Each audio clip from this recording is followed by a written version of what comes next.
Here's a little backstory.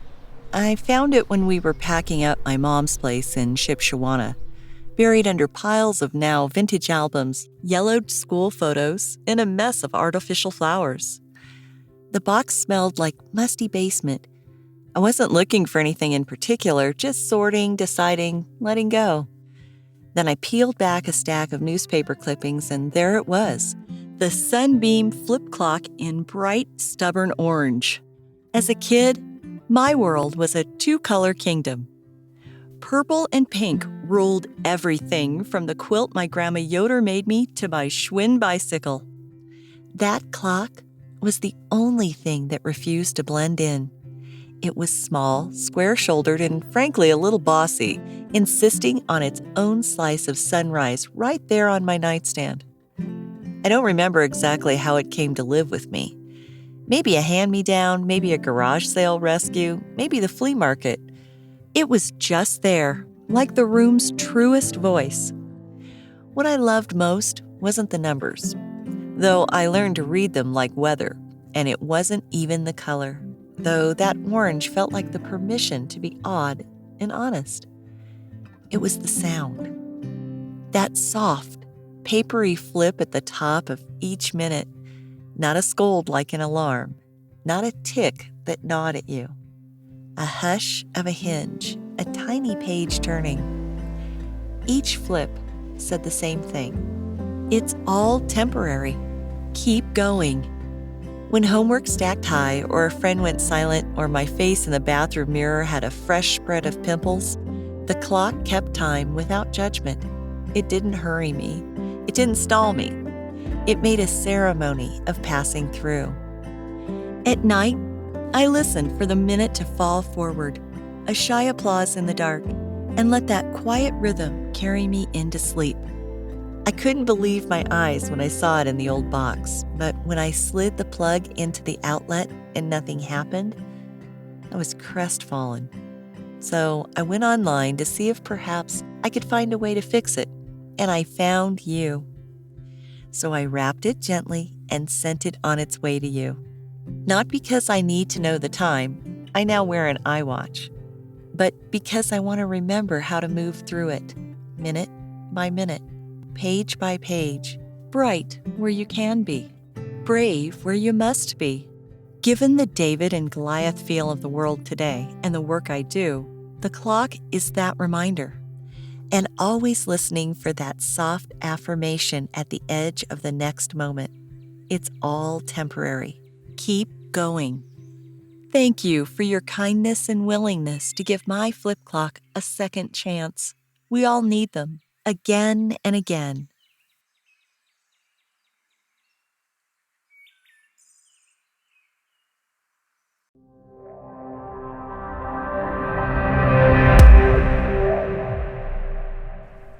Welcome, Flip Clock fans. Was that not an awesome story? That's a genuine story from a visitor to the website and the YouTube channel, and we just have to fix this. There's just no way around it. This is the beautiful Sunbeam in orange, and we're going to talk about this, some considerations about these clocks, their history and their importance, and we're hopefully going to fix this. So as you can see, the clock is in great shape, just a little bit dirty here and there. I'm going to show you how to get in this clock and hopefully how to fix it. So the history of this clock seems to have hit the market in the United States in 1972, 73, 74. In a lot of advertisements, it looks like they were giving these away with certain promotions. So that may explain why some of these clocks you'll find still in the box. Someone may have got it for a promotion, just put it up. So this, just like the Copal 227s, were given away quite frequently. So the clock is the Copal 101. So what I mean by that is this is the Copal 101. The Copal 101 is Japan's first flip clock. So this is the clock that started it all, the Copal 101. And you can tell because it says Copal, and underneath here it says Caslon, Copal Caslon 101. This is another one. You can see this actually says Caslon on it. This one happens to say Copal on it, but it's still the same clock. There were a couple of iterations of this clock. There was an earlier clock that was probably closer to the one that came out in 64. This is the second one, and they have the Copal 2 motors, which is the powerhouse of flip clock motors, and the premium motor, and that's what is in this one. So how do I know this is the Copal 101? Not only by looks, the only difference being the Sunbeam logo. Well, there's a couple differences. The handle, also this, it says it's Copal Caslon.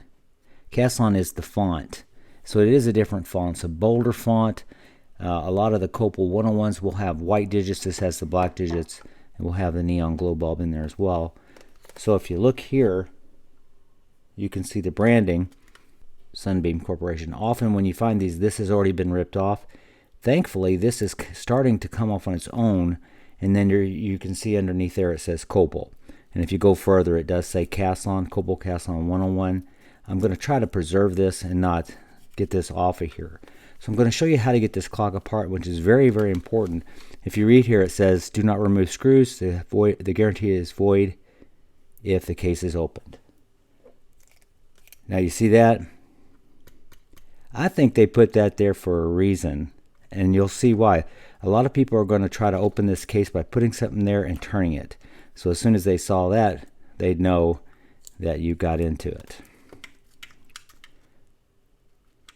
There's 2 screws to undo here underneath the tape. And if you've got one that's got the label on it, hopefully you can preserve the label. It's not that important, but often you'll see that the labels have been torn because they have to get into this. Alright, so this clock, again, I said it was Japan's first flip clock. It was designed by the famous Japanese designer Riki Watanabe. Very famous designer, and an awesome clock, one of my favorites. So to get this open, you don't mess with it down here at all. What you do is you put some pressure with your fingers here, push down, and it opens right up. So you're pushing it down so these 2 tabs release, and it just comes out like that.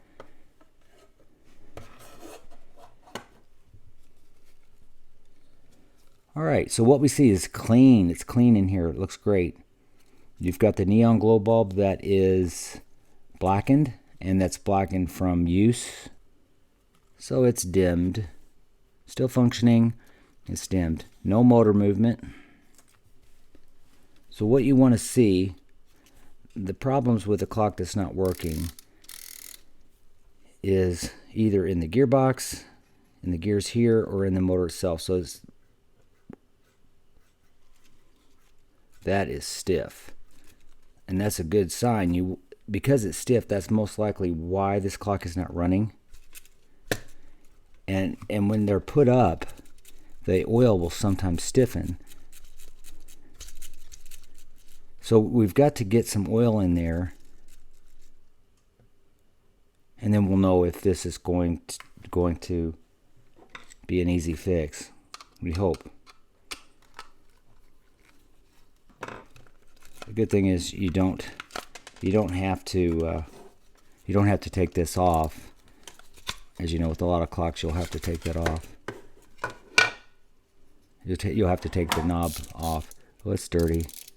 Or is it just, yeah, some dust in there, so we probably will get that off, clean that up. So what we need to do is we need to get some oil down in there, and the best way to do that is just to put a drop of oil and let it go down there like that. What I'm going to show you is not commonly what we do, what I do, but why not? Can you use WD-40? I hear a lot of you screaming out there, this is not WD-40. No, everybody hates WD-40. WD-40 will work. I don't recommend it. It does not have the staying properties that some fine oils do. This is a good gun oil, and it will work well. So, no, yes, you can use WD-40. You want to follow it with a light oil to try to for permanence there. So what I like to do is I like to get this in here and try to flush that out.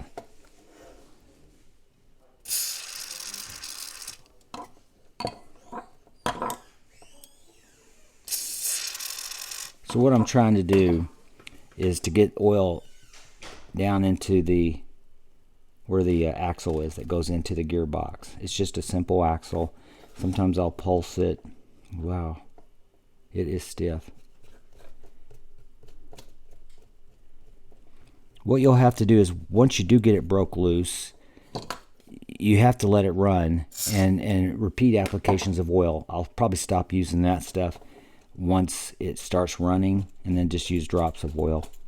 The excess oil here I'm going to blow out with some compressed air. You see how stiff that is? That should be spinning freely now, but that's enough to where if I plug it in, so here's the moment of truth. If I plug this in, that should start up. Uh-oh. You see it? It's like an old Model T. You just got to get it going. There it goes.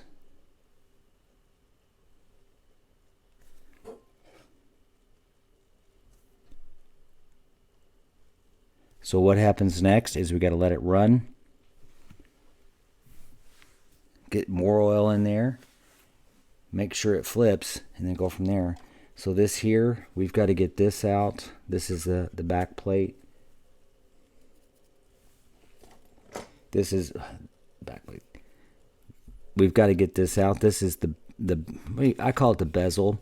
The most important thing is that sunbeam. We want to preserve that. If that gets wet, whether with this oil or with water, when you're cleaning it, it will wipe right off. I own one of these orange sunbeams without the label, so I learned the hard way. So this just comes out. You release the spring.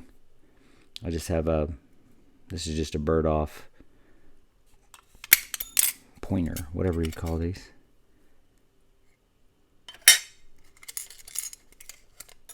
And then we have to carefully lift the glass out. Another thing that makes these awesome is that it is real glass. We have got to preserve that. All right, we're at a place where we're going to do a final check over and get this clock back together. You know you've oiled this part of the motor enough when you stop it and it starts immediately. There's no sound at all coming from the motor. It's slipping great. It's running perfectly.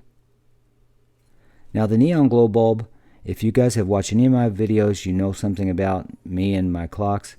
I like it all original. So although it is blackened somewhat, in different light levels, this is putting out plenty of glow. So I'm inclined to leave that alone, partly because you look at all this, you've got the varnish impregnated fiberglass tubing, you've got the original nuts. Everything in here is original and everything in here is clean. So we're going to leave that be.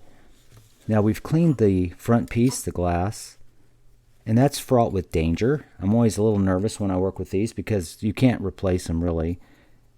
So getting the sunbeam, I've got a little touch up here to do, but getting the sunbeam clean is dangerous because it's on the back of the glass here.